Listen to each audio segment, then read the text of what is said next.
Okay, part two of the fourth lecture. This one's on Spanish Baroque painting. And we're going to jump right into Velazquez. Your book talks about Zurbarán and Murillo, but I feel like we'll cover everything if we just do Velazquez. This is the water cellar, and it was done when he was young, actually. He was maybe still a teenager into his early 20s. And it already shows Velazquez's technical skills. And those just get honed further and further as he gets older.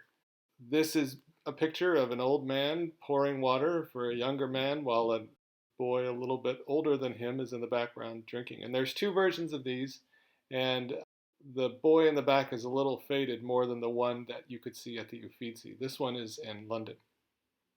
Okay, so Velasquez does not idealize his subjects. He is really just aiming to represent life as faithfully as he possibly can. So when we saw Carracci's and they were sort of using the classicism thing, they were trying to make perfect bodies. But Velasquez, inspired by Caravaggio, is just like, here's what an old man looks like. And again, he painted this when he was 18 years old. So think about your life and being able to make this painting, right? I mean, you might be older than that, but I'm far older than that, and there's no way that I would have the technical skills for this. So early on, he was like a prodigy. Here's what we're looking at. You've got this old water cellar, and he has this pensive, battered face, and you can tell it's been like in direct sunlight for years, and it's deeply scarred with wrinkles, and it speaks of his experience. And his short shaved hair and his old plain clothes give him the appearance of a monk.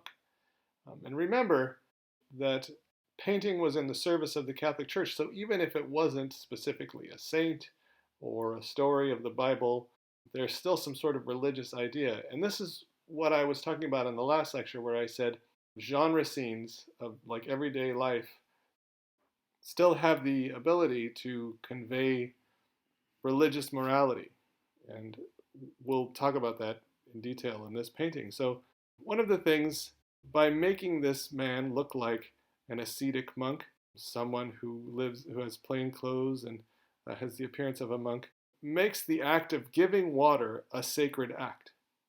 And this man is poor, and Velázquez's respectful depiction of the poor is proof that the simple nature of poverty is effective when depicting higher morals that would be found in the Bible. I mean, there are hundreds of passages in the Bible about how to be good to the poor, or being good to the poor will get you into heaven. For example, here's one. Those who give to the poor will lack nothing, but those who close their eyes to them receive many curses. Or another one. A generous person will prosper. Whoever refreshes others will be refreshed. And a very famous one. Blessed are you who are poor, for yours is the kingdom of God, etc. Now, I want to tell you, I'm not trying to convert you to Catholicism. I'm just telling you that by depicting poverty, it calls back many, many passages from the Bible. I want to keep this lecture sort of short, so I don't have time to go into the idea of youth and old age, and this might be seen as different stages of one life, because what I really want to talk about are those water vessels. And this goes back to what I said at the beginning of the first part of this lecture, was the pregnant moment. And Velasquez is the king of depicting the pregnant moment. And he captures in those water vessels the imperfections, the dents, the dampness, the glistening of the small drops of the water, in addition to the realistic expressions of the characters. So yeah, morality, religiosity, blah, blah, blah. Check out that picture. That thing has droplets that are in the act of spilling, just like there was a splash that happened. And so you've got these droplets. And there are other paintings with water pitchers where the painters have tried to capture this idea of condensation. But Velasquez nails it. And you can find almost in every painting of his these little details that really kind of nail reality. To me, this is amazing. It's like that sense of drama that Caravaggio makes by having a basket of fruit kind of hanging over a table. I mean, the idea of pouring a glass of water and in this very simple image, creating so much drama is fascinating to me. And just as an interesting side note, there is this lighthouse in the Netherlands in which this guy, Johnny Behrens, painted this mural. And there's a connection between Spain and the Netherlands. I'm not saying that Velasquez's jug had anything to do with this guy's mural, but every time I see this mural, like when it shows up on social media, I'm like, that's like Velasquez. So if you want to learn more about that guy, his name is Johnny Behrens. But I digress. Let's get back to Velasquez. So here's another painting that seems like it would be dull. The last one was a guy pouring water for a kid. This one is an old lady and she's frying some eggs for a little boy, who might actually be that same boy from the water cellar, by the way, the one who's drinking the water. But we'll get to why this is fascinating in a second. I just want to point out a few things. One is that, like Coton and his fruit and vegetables that are kind of smashed up to the front, or Zurbaran and the martyrdom where we feel like everything's compressed, Velasquez does that same thing to us. He kind of pushes everything to the fore, and we are included in this scene of this old woman frying eggs. It's almost as if we've walked into her house and we're looking down at her frying eggs with this little boy. This scene takes us in all kinds of wonderful directions. So, number one, never in the history of art has any painter ever depicted the transformation of a liquid to a solid. So this is the first time we are seeing eggs go from their runny state to their solid fried state. And the other thing which is interesting, and I said this in the welcome video, and I don't know if you believe that I was going to get here, but are these just eggs, or are they symbolic of something more? I mean, if you think about Easter and how eggs are somehow mashed up with the idea of the birth of Jesus, there might be something significant to this woman and eggs. Remember that all of these genre paintings, all these everyday scenes, are about more than just everyday scenes. So what is significant about this woman and her frying eggs? Also, why is it an old lady and a young boy? And is the boy the liquid egg with the potential, and the old lady is the hardened egg with no more opportunity to change? Maybe. But I want to take it even further.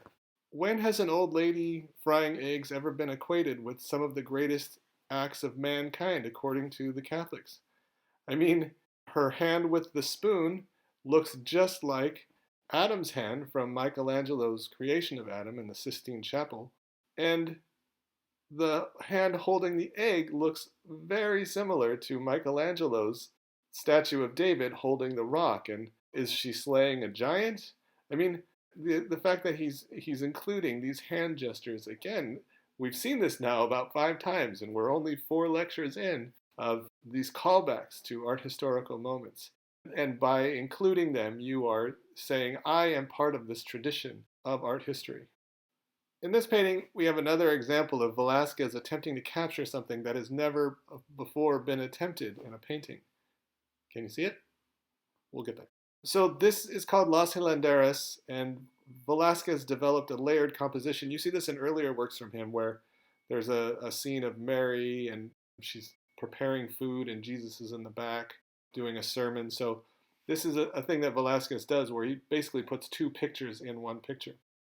So in the foreground is the contest, and if you know your Greek mythology, the contest is between the goddess Athena, who's disguised as an old woman. She is on the left, and then Arachne, in the white top facing away from the viewer. She's on the right, and then they have helpers assisting them. And in the background is a raised platform, maybe a stage, that displays the finished tapestries that these 2 women are working on. And the one that's visible to us is Arachne's, and it shows the rape of Europa, which incidentally, that carpet or that tapestry is based on another Greek myth, which we're not going to go into, but Velasquez made a copy of the Renaissance artist Titian's painting of the Rape of Europa, which he would have seen because it was in the Spanish royal collection. So Velasquez has 2 stories in one, or 2 parts of one story, and then he incorporates a 3rd story, and then he incorporates the idea of equating himself with a earlier Renaissance giant, Titian. And this is what Velasquez does, which is amazing, is he piles layers upon layers upon layers of things, and you have to kind of stand in front of his paintings for a while. I mean, there are other things in this painting that we're not even going to talk about, because it would take the entire lecture to do just this one painting. But so to end this story of Arachne and the old lady, just in case you don't know, Athena wins. She turns Arachne into a spider, thus arachnids and spiderwebs. And this painting it's been interpreted as an allegory of the arts, and even as a commentary on the range of the creative endeavor, like you can't make anything better than God. And the fine arts are represented by the goddess, and the crafts are represented by Arachne. And others think that Velasquez's message was simply that to create great works of art, you had to be simultaneously creative and talented, but you had to incorporate hard work. And this is evident in that spinning wheel. Because just like the frying eggs from the last image, this is Velasquez showing us what a spinning wheel looks like in motion. I mean, you can see that there are these streaks of the spokes of the spinning wheel, and no one has done this before. So this is him both being creative and talented and being able to tell this story, but also this is an example of his technical skills and his empiricism, his ability to see things exactly as they are and to render them precisely.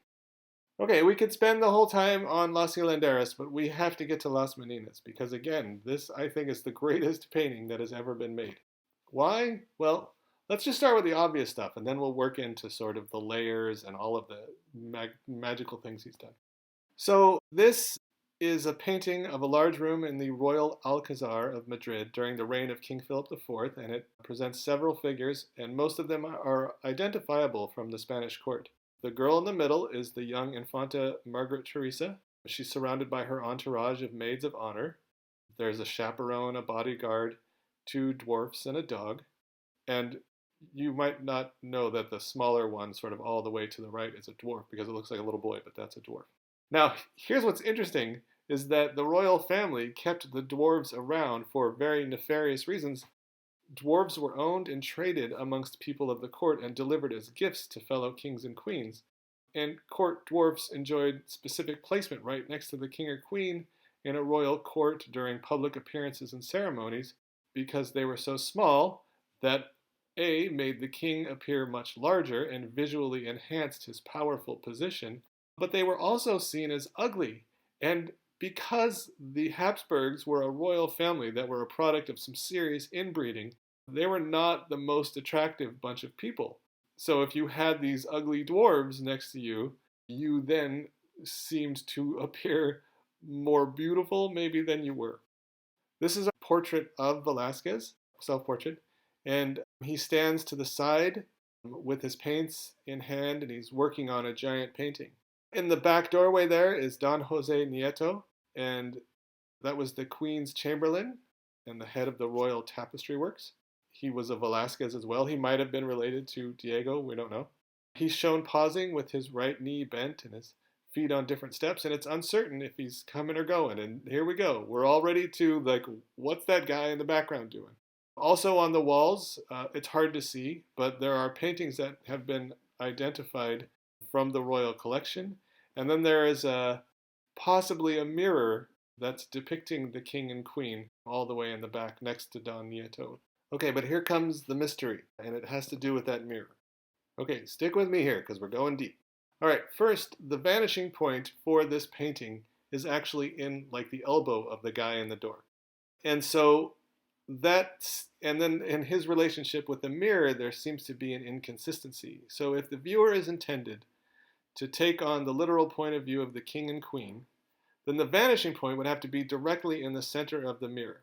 So first of all, if that is a mirror of the king and queen, then that's where the vanishing point should be, but it's over to the right. From that point of view, the reflection would not be of the king and queen, but it would more likely be the reflection of the image of the king and the queen that perhaps Velasquez is painting. So some people believe that that is a mirror, and it's not reflecting the king and queen standing in front of this painting. It's actually reflecting what Velasquez is painting.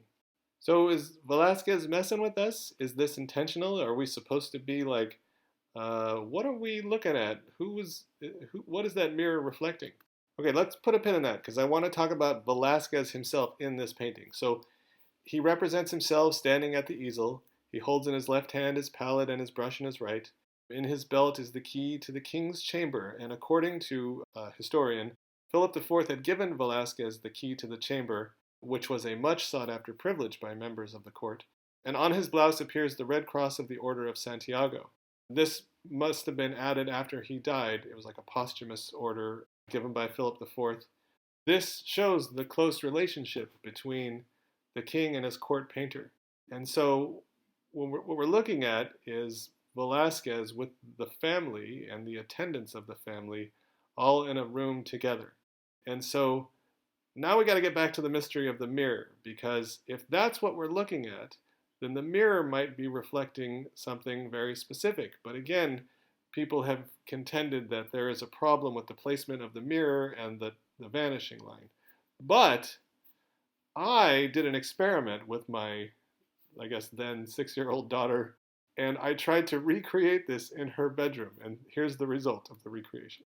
So I had her sit to the right of her desk, and then, or this little vanity, and then I turned the mirror just a little bit, and if you look at those white lines, you can see that the mirror looks a bit skewed. On the right side, if you follow the white line down, you'll see that the mirror is further away from the line on the bottom, and on the left, you'll see that it's further away from the line at the top. And I put the vanishing point over to the right of the mirror. So the mirror is a bit askew, so she can still be in the reflection, but she's not in front of the mirror. So my goal was to point out that it is possible, if the mirror was a little bit at an angle, it could still reflect the king and queen. Now let's take a look, a detailed look at that mirror and see if my theory plays out. So here it is. It's similar in that if you follow those lines straight up and down, the line on the right, the mirror is a little bit off of it on the bottom and a little bit off of it on the top. Now, could this just have been like, he didn't paint exactly straight lines? Maybe. But I think that this is done on purpose. So therefore, when we look at this painting, we're standing in front of the painting, we are assuming the position of the king and queen, and we are walking in on the scene unfolding in front of us. And it has been found that the size of the painting that Velasquez is working on would have been too big as a portrait of the king and queen, but if you use scientific tools to measure that, it would have been the exact size of the painting Las Meninas. And so we are watching Velasquez paint Las Meninas in the painting of Las Meninas.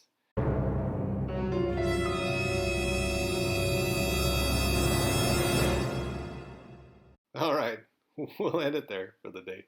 Until next time.